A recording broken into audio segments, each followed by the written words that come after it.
Dobar dan dragi gledatelji, dobrodošli na još jedan tutorial The Woods channela.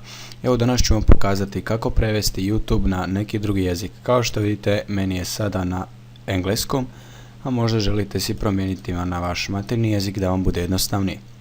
Evo znači odite na vaš profil ili na YouTube početnu stranicu, spustite se dolje na dno i ovdje vidite Language English.